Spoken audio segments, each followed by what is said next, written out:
into a little bit more on the manure side of things. So I guess to start, I'm Kristina TeBockhorst. I'm the field ag engineer for Southeast Iowa. So 21 counties in the southeast corner of the state is my portion. And yeah, a big thing that the ag engineers, the field ag engineers get to do with our job is the certification trainings for manure applicators. So I think I've put on about 3,000 miles for just work the last month and a half.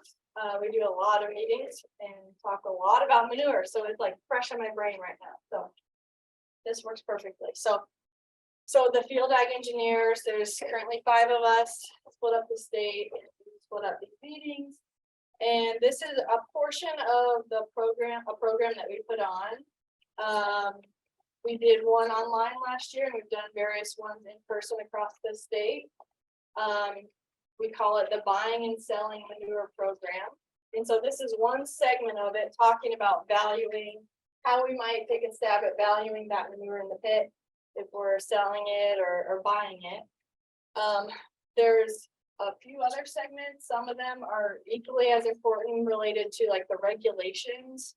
If we're talking about the CAPO size or the larger than a small operation that has a manure plan, there's quite a few regulations that come into play when we go out to apply that manure, and what fields we're able to take it to.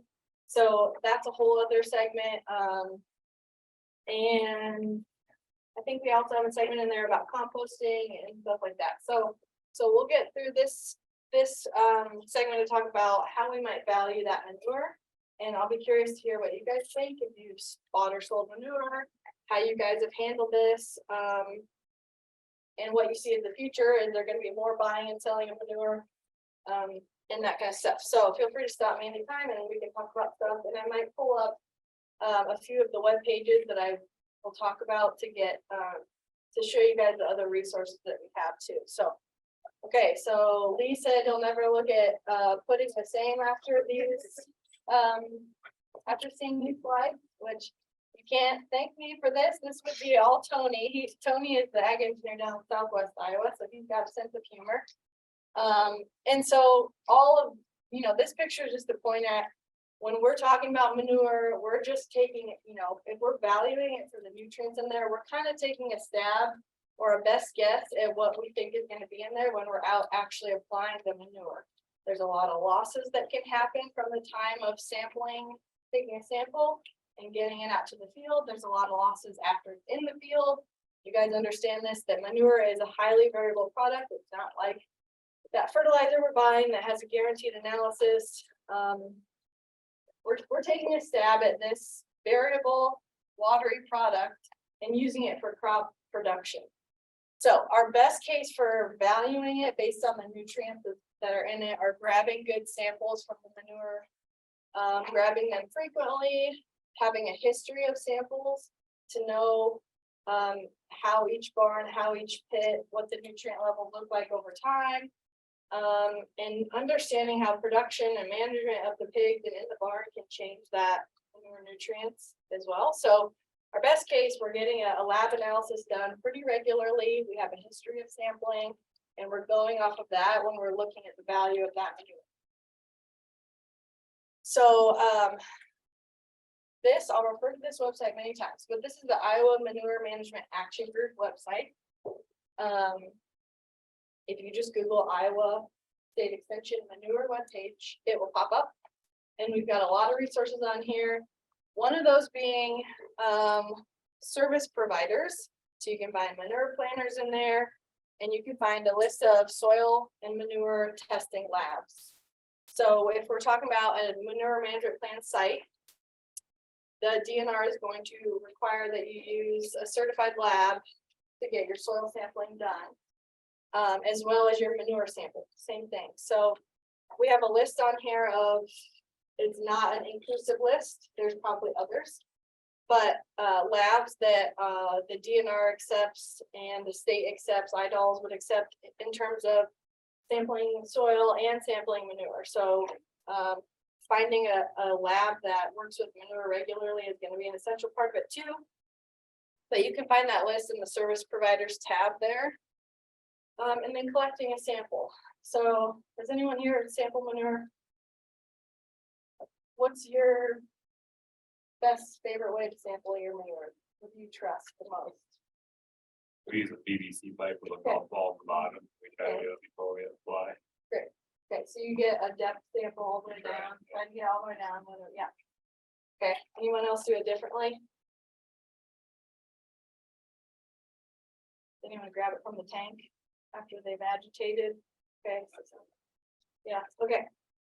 Yeah, so a lot of different options, but and it sounds like you guys all have that understanding. There's a difference in the nutrient content based on if the pit's been agitated or if we're trying to get down to the solids. That's gonna depend, that's gonna change that result that comes back from the lab. But so for kind of the best recommendations, there is a publication here. I might skip this one. So this one, you can go up and find it, but it'll tell you how to make your own sampler. If you want to get a depth sample, that's a great practice if we're doing it ahead of pumping, ahead of agitating, so that we get a sample back. We have it in hand and we know what we're applying at the time. Great way to do it. If we're looking at just the nitrogen for a nitrogen application, we can take a sample off the top, and that's a pretty close way to get the nitrogen content. Probably 90% of the nitrogen in that whole pit is going to be in that liquid on the top. So that gets around the problem of taking a sample when we're agitating and pumping and not having the results in hand when we make the application. So great way to do it. But another great way is after we've agitated, we've got the solids agitated well, getting that sample from the tank or while we're pumping it into the tank or whatever it is. Another great way to do it. But so when we're making the application, we're going to have to use last year's sample or a sample we took earlier to get that application rate as we're out doing that. So we have to kind of figure that out. But in terms of the best sample for uniformity of nutrients, either we're doing that depth sample at multiple locations around the pits, it's going to change a foot away. Getting multiple samples around the pit, or really getting it well agitated. So just know that as soon as you're done, as soon as you stop agitating, even if it's in the tank, the solids are going to start settling, and we're going to have an issue with missing some of those nutrients. So both great ways to do it, and the process and recommendations for different manures and things like that are all within that publication. Liquid manure, just remembering this, the settling starts as soon as agitation stops. Getting that stratified sample with the sampling probe are good ways to do it. And then if we're talking about dry manure, that's a big, a lot of variety comes there with the age of the manure when we put it there. The temperature and rainfall that it was exposed to, all that stuff. So huge variability, even more so with that dry manure with some bedding in it. So the overall objective as we're sampling is to get the most uniform sample, get it as close to what we're actually out there applying or maybe selling as possible. And you guys talk about these challenges. Manure is naturally variable. It varies within a pit. It can vary year to year. A lot of people I talk to now, if you sample regularly, do you guys see your farms changing much for nutrient content year to year? Does anyone have that to know? A lot of people will say I sampled fairly regularly and the numbers stopped changing. So I went to every 4 years, every 3 years to sample. I hear that a lot. But I've heard a lot of, as feed rations staying different, and I know nothing about this, but the amino acid content and that kind of stuff, some of those numbers have, gone way down for the manure nutrient content. But on the flip side, I hear probably even more is we're getting a lot better at managing our water in farms, and the nutrient content's going way up, and our application rates are going way down. Distribution, out in the field is then going a little bit south because our application rates are getting pretty low for that liquid manure. So a lot of things going on there, but a good recommendation is to have a running average. So whether you sample every year, every couple of years, 3 years, whatever it is, keep that running average for the barn and know that it's probably not going to change a huge amount unless you're changing something major with feed rations and water, things like that. So, but it's no matter how great we are at sampling, there's variability in that manure. Whether it's in the pit or once we're out in the field applying it, there's a lot of variability there. And then Tony just put in a note, which is great about safety. A lot of hazards when we're handling manure, when we're around a pit, there's a hazard there. One of the big ones is the manure gases. So hydrogen sulfide monitor might cost you a couple $100, might be good for 2 or 3 years. Great way to make sure you and the people that you're handling that manure with are safe when we're around, even just the tank wagons. That can become an issue if you're at the wrong spot at the right time. So just a note on that. Okay, so we're sampling, we're trying to get a good sample to get that baseline nutrient content in the manure. And then to put a price on that, really what we look at, and we talked about this, but we're talking about the commercial fertilizer value. So that's the value of that manure really swings with the commercial fertilizer prices. That's the alternative. So that would be what we can compare that price to. And so what we usually look at is in anhydrous ammonia, 82% nitrogen. We'll look at that price, and then either MAP or DAP for phosphorus, and then potash for the potassium. So those are the 3 main ones we're going to look at pricing for manure. There's more, as you guys know, there's more than that in manure. So you could go farther and look at other things as well. But we'll start with these 3 to get a price. So that first one, anhydrous ammonia, the 82%. So I talked to my local agronomist yesterday, and she got 2 prices for anhydrous ammonia. I don't know what you guys have seen, but and I looked at the Omaha prices, and they were around $1,200 per ton for anhydrous. But she did get quoted $1,000 here in Washington. Anyone seen that? Just maybe you're not looking at that right now, but those are, so that's the 2 prices I've seen locally. So of the 2 tons, or of 1 ton of anhydrous ammonia, there's 1,640 pounds of nitrogen then. So we use that price, and to get that much nitrogen.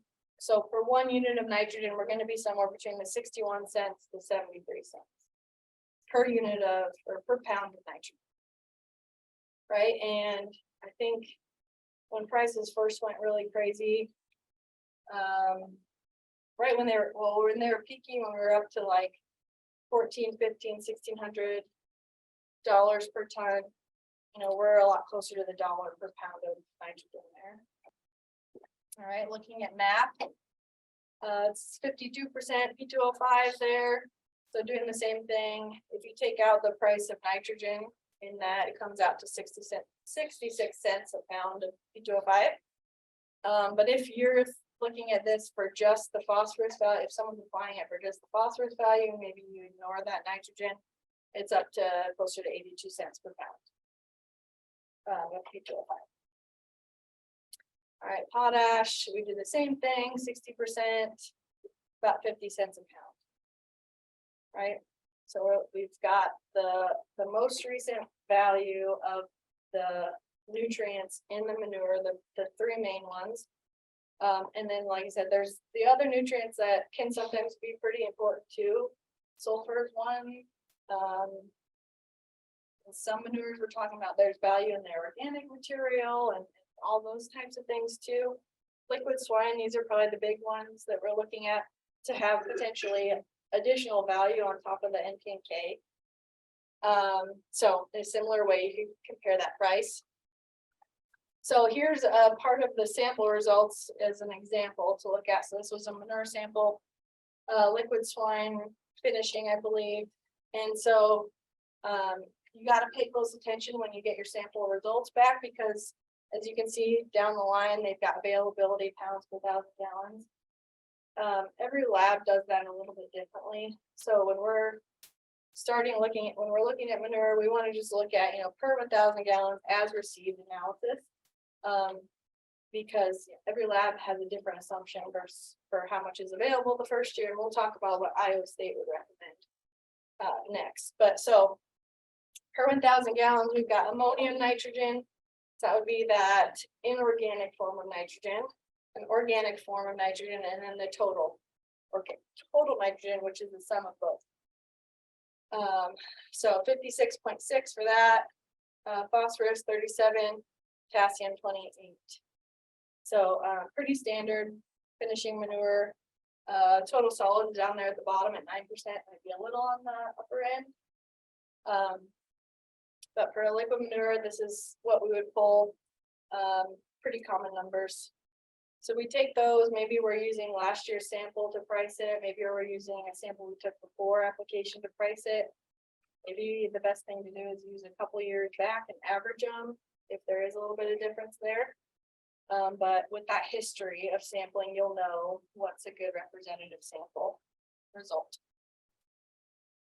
Just to note that there's going to be, so we sampled the manure as we're pumping or before, but once we get it out in the field, we know there's inherently going to be some losses. It's not quite as good as fertilizer once we get it out there. We hope we get some rain to get it in a little bit, but there's inherently a lot more potential for loss for manure. We're handling such a large volume of material, and for liquid swine, a lot of it's in that portion of nitrogen that can be readily lost. So there's a lot of chances we can get lost. Either it's to the atmosphere, to the air, volatilization losses, or we get a little excess moisture, some temperature, and it turns into that nitrate that can, as we know, leave the soil profile if we get some of that extra moisture. So a lot of chances for losses.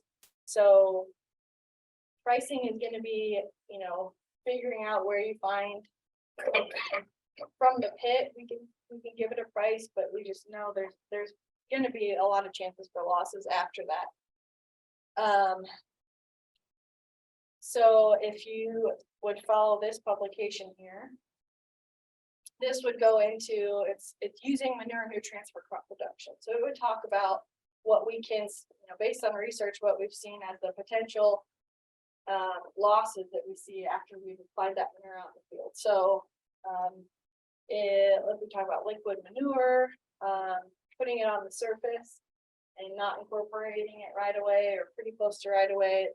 We have, based on the research, seen up to maybe 25% of that nitrogen might be lost, right? We're putting it on in September or August, that's going to be, it's going to be pushing a little bit further past that 25% for volatilization. So we have that heat. We don't have moisture to push it down. It's on the surface. We have more of that gas loss from the ammonia. And then, so injection, we're going to assume that there's going to be very little, if any, of that, for volatilization. But again, if we're leaving it on the surface and we're not incorporating it pretty quickly after, that's where we can get up to that 25% loss in the volatilization. So I guess it's up to you to decide where you price it after, before the losses, or if you price it out of the pit and just assume or hope that the applicator is going to be doing the best, injecting it, and not having as many chances for losing that nitrogen. Okay, so going through that example. So for liquid swine, they're going to assume that we've got, and this is another thing in the publication I just said, we're going to assume that 90% to 100% of that nitrogen in the manure is available the first year. And that's related to the fraction of nitrogen that's either organic or inorganic. So the ammonium or the organic nitrogen. So the majority of the nitrogen in that liquid swine manure is in that ammonium form. And so Iowa State is, the research pretty well indicates that, close to 90%, close to 100% is available that first year, pretty soon after we've applied that, right? So for a dry manure with a lot of bedding, a lot of that organic nitrogen, that would be a lot less. Usually. So we'll assume that 90% of that nitrogen is available the first year. I challenge you on that. Yeah, sure. Well, Everybody in the room knows what I'm gonna say. Local co-ops, they use 50 to 60%. really, And all my neighbors, if you tell them that, they're gonna say, now you're gonna kill my corn yields using 90% available. It's not available, it's gone. all right, so- let me challenge you then. Say yes or no if you agree with me or don't. It's 50%. Yeah, because if you didn't, you're gonna suffer. You're gonna have yellow corn next summer. But only if I'm wrong or right. Can I ask a follow-up question? Absolutely. When do you apply it? When it's November 1st. Okay. Yeah. Okay. Have to stay around. Same? Yeah, and I think 50% was in the organic form, the rest of it was something broke down. So you know, 30% the next year and so forth is how they kind of used to break it down Mhm. years ago. Mhm. And I know when we moved to the under management plans, you know, DNR said 100% plan. Yep, and I've used down to 80% on some plans, but the DNR is not gonna accept 80% anymore. Yeah, And I use it. but I think we also So- all seen if you have where you turn around and double it at the ends, or if your point rows, or your yield just spikes. If we could just double how much manure we put on, we'd have crazy good yield. So, Yeah, hope I'm not saying anything that you guys don't agree with, but I don't have any of my friends in the industry that use 90%. okay, and so these numbers were based on statewide sampling of manure, and it's mostly based on that ammonia fraction. And then we were, so. And what's not talked about is the timing part of this too. So you mentioned November 1. So what Iowa State across the board recommends, the kind rule of thumb is when the soils are 50 degrees and cooling. It's so that we don't have, because it's so much of it is ammonia, so that we don't have that converted to nitrate. If it's a really dry year and we don't have that excess moisture, there's a good chance that we're gonna still have that in the spring. But when we get a lot of rainfall, spring, and if it's been sitting, if the manure's been sitting there through the fall, if you've had that high temperature, the biology is just gonna take over and we're gonna lose a lot of it. So it's probably a lot closer to that, what you said, 50%. And in our manure training classes, the certification, applicator certification classes, we talked about some research up in Northeast Iowa, and they measured the tile water, different replicated plots, and they did different timing of manure application. So they compared an early fall when it was still warm, soils weren't cool, versus the late fall, and then they compared the late fall versus spring application. And the yield, they measured yield, and they measured for some of them the nitrates coming out of the tiles. And the yield loss when we're putting it on in the early fall compared to late, and again from the late to the spring, was huge. And it would show that we have half or less of the nitrogen available to the crop, based solely on the nitrogen. If you would guess why the yield was less. So, all this to say that timing really does make a big difference. And we couldn't account for all of it in the tile water. There was some missing, tied up in the soil, whatever it was. There's just a lot of variability going on with that manure and soil interaction. So it wasn't all accounted for in the tile, but those fall applications were losing quite a bit of yield. Like we put on half as much nitrogen. So yes, I mean, in a perfect world where we could all be side dressing our manure, right? That would be perfect, right? But is it possible? I have a question for you. When you're comparing those two, are you using early applied during early fall compared to spring? Or In this one, I think it was just an early fall compared to late fall. And then late compared to spring, because it was a corn on corn rotation and then a corn bean rotation. And I don't have the numbers like right in my head, but it was significant reduction in yield. So we got close to that full potential for yield goal when we put the manure on in the spring. Like that was the perfect timing for us. But when we put it on in the fall, it's just gonna happen. Unless we get a dry, cold season and nothing flushes out, nothing converts.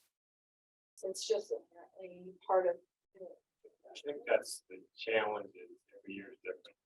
What works one year, you run out of nitrogen next year. There's variability in it, there's variability when we apply it, and then how it interacts with the soil and the weather. There's another set of variability. Yes. Yeah, well, Christina, yeah, at least down here, it's really rare, real rare that you can draw on the first have. So that. Say that again. We check, to make sure the soil temperature is 50 degrees and Yeah. the forecast of schools are 50 degrees. I don't know, it might be 1 year, Yeah. and you can do that on November 1st. That's a good- Okay, It's more like mostly 15, 20, November week, but the first month, we wait, and I know neighbors go like that, but you wait till then, it's almost always middle of November before you do it. You know, it's got to weigh that over forecast and rain. Rain, if you go a couple days Right, earlier. because if we just get like Try to hold on. 2 or 3 days, it's cooling, but and if we still get a handful of days, is all. It might take to convert a lot of it, so. And if we get that extra moisture, then it's where they go, so. Yes, I hear you on totally. But based on what's, the nutrient content in manure, that's what they're gonna say, it's more like that. Ammonia product. In terms of the material in it, so. Okay, so taking that number. And the 90% available. We're gonna have. About $37 in 1,000 gallons from the nitrogen. And this is low compared to what it was, so this is higher. P2O5, there's $30 and K2O, there's 14. So that comes to a total of $82 per 1,000 gallons. So about 8 cents a gallon, is that right?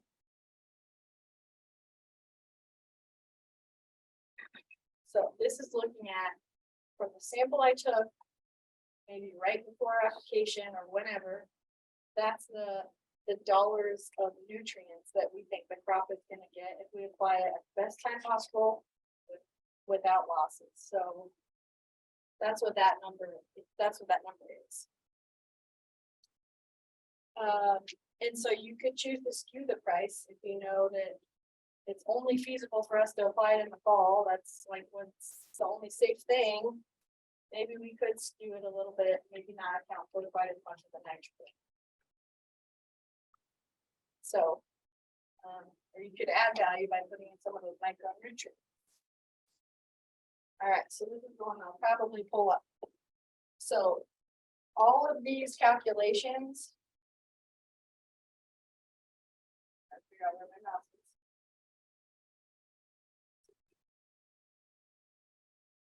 So we have a way to. All of these assumptions and everything. Well, I'm just gonna do it like I'm doing it on your computer. I'm gonna go, I'm actually gonna do the ag.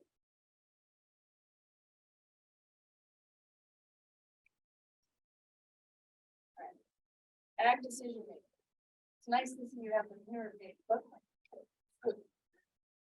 All right, so livestock costs and returns.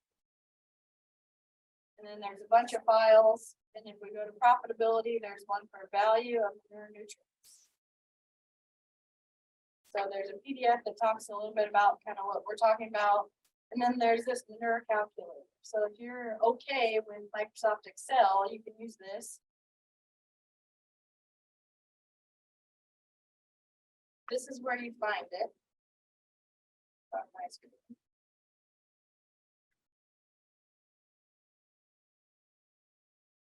All right, so it's got. You can, it's a handy little spot where you can put in the price, your local prices for fertilizer, and it will calculate for each unit. It's got a corn on corn example and a corn bean example. So you can put in, get the total gallons of manure that you're producing or whatever. You can put in your manure test here. And then you can have an example calculation for the application rate. So if we're using a yield goal method, we can do that 1.2 units of nitrogen for every bushel. So if we're aiming for 220. And we're corn bean rotation with a 50-pound legume credit. This would be the gallons per acre application rate of manure to get the nitrogen needs. So most of the time we can go off of this with our manure unless it's a field and an MMP that has a high P index. It might be restricted a little bit by the phosphorus, but a lot of times we can use that. We can put in the cost of application. Here we have a little short of 2 pennies a gallon. That sounds like what you guys have seen to apply. Cost to apply it, all it. Somewhere in there, 1 to 2 pennies a gallon, or if we're taking it very far. And then a spot where you could decide on a cost. You could put the 8 cents in there if you want to value all the nutrients. Or you can leave it blank and it'll go through, see. Put in for a comparable crop like you might purchase for commercial fertilizer. That's where you put the prices there. So here's the cost to fertilize that crop based on a commercial fertilizer. And then here comes out the component value of that manure. So looking at the nutrient content in the manure that we put in here, and the application rate to get the yield we're trying to hit, this is the total fertilizer value per acre. So $360 an acre for the nutrients in that. Right, and then it'll calculate, these were the fertilizer recommendations. This is what we put on with the manure. Are we above or are we short? Do we have to buy more fertilizer? And a lot of times that finishing manure pairs up pretty well with what we need for a corn bean rotation. But the one side caveat I would say is if we're buying manure or selling manure, prioritize those fields with the low soil test phosphorus because a lot of times if we're optimum or high or very high on the phosphorus, we're not always gonna buy that phosphorus, right? So should we be giving that $30 or whatever to the phosphorus in the manure? Maybe not, if we don't need it. So target those fields that need to build up the phosphorus and maybe potassium too, because it's really not getting the value there. All right, so another $13 to supplement some potassium here. And then down here is where it compares the component value of manure, how much it costs to apply it or purchase it per acre. And then it compares a commercial fertilizer with the manure. So if we're not paying for the manure, we're just paying to apply it. There's a huge value there, right? $220 per acre. That's the value you get by having that manure, basically. Still paid to apply it, but we still get huge value over that commercial fertilizer.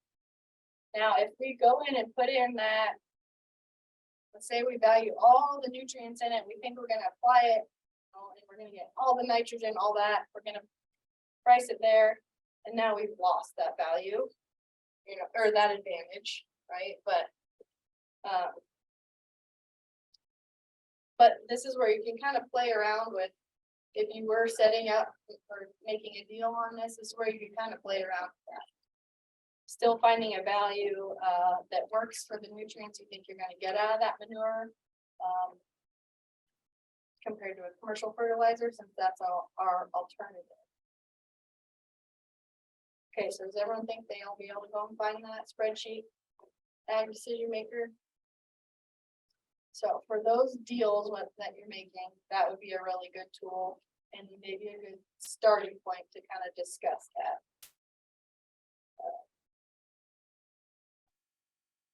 This is where Tony says the spreadsheet does all the computations, it'll do all that for you, which is nice, but you still have to have good inputs in there, so. Hopefully we have a decent understanding of kind of where to get some of those numbers, some of the publications you can look for, and that kind of stuff, so. I didn't tell you exactly what value to put on that manure. It's gonna depend on both parties, where you're both kind of meeting in the middle. Where you feel confident that you think they're gonna get that value out of it, but I would say if you're, selling to someone that doesn't have a lot of experience with the manure. I guess remind them or try and get to them to understand the nuance of manure. It's not a commercial fertilizer. Timing matters. The weather really, all fertilizer is the same, but the weather really matters to get it incorporated and to not lose the nutrients. And there's variability. So a lot of times it's, are we using it for the nitrogen? Are we using it for the phosphorus? Sometimes that's a good way to do it. Use it for the phosphorus and supplement our nitrogen down the line. But just to hopefully this gives you some places to have the conversation and kind of find a way to meet in the middle on a price for this. So any questions on the nutrients, value, that kind of stuff? Yeah. Is there any technology available that will let you check those nutrient values on the go as you're spreading it? Yeah, there are, and they're pretty, I'd say still pretty new. So what is that one called? The John Deere something. I can't tell you what it's called, but it has sensing technology that based on the way light bounces off manure as it's going through the equipment will tell you what nutrients you're applying out in the field. But I don't think as of now it's real reliable method or something, at least at this time, the DNR is gonna accept if we're manure. But yes, they are getting there to have that on the go sensing of what we're putting on. So I think But partly the commercial applicators are using that to be able to increase or slow down Right. their application rates to right most effectively utilize, like Yeah. you said, the barn. The deeper you go, the better it is. yep, it's gonna change in the tank, it's gonna change across the pit, yeah. So What when would that, that be worth? You have to pay for application, but no, I don't know, because the alternative is what everybody else does, and they get just like a field average, targeting a field average. But we know there's spots where we're slowing down, we're getting above, yeah, so I don't know, anybody else think there's a dollar value to having that technology?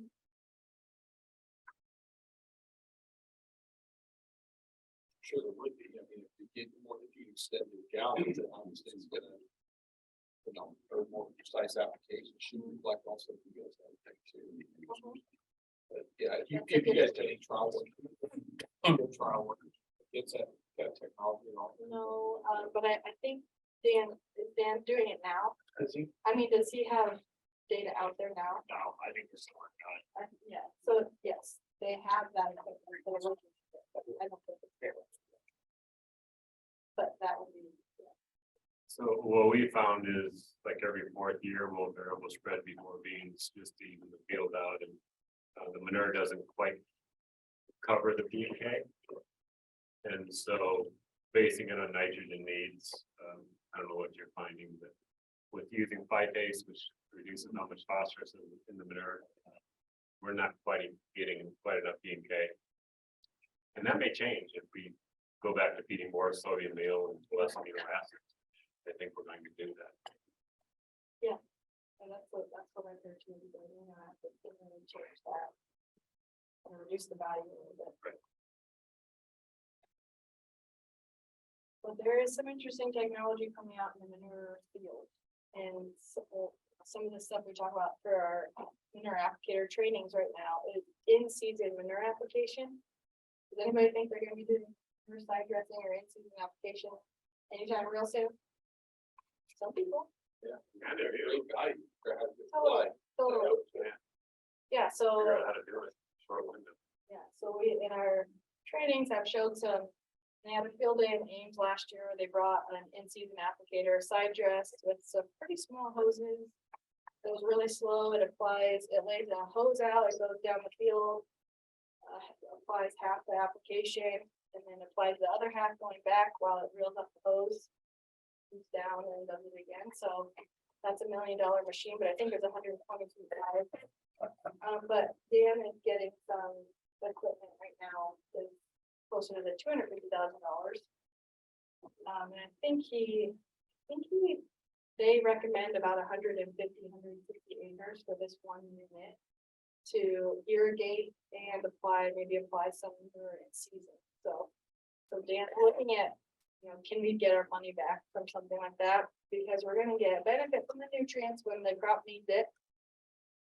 And we're gonna get some of that liquid or moisture potentially when the crop needs it. So what's the yield impact? So there's some new exciting things coming out here. But yeah, to be determined. Worst part of that is there's such a small window when you get that. If you're dragging a hose, Bazooka has one of them. yes, They run out of place 4 years. ago. right. Before V4, is that what they say? What's that? Is it before V4 for a stage? Yeah. Because otherwise you break off. And Rob, what happens if you don't get it done? You break it off and And You you're have physical? nothing. And you're And you're physical. physical? it's not, yeah, we did it, we were really in trouble. We maybe broke this occasional one every now and then, not much, but we still had a yield increase.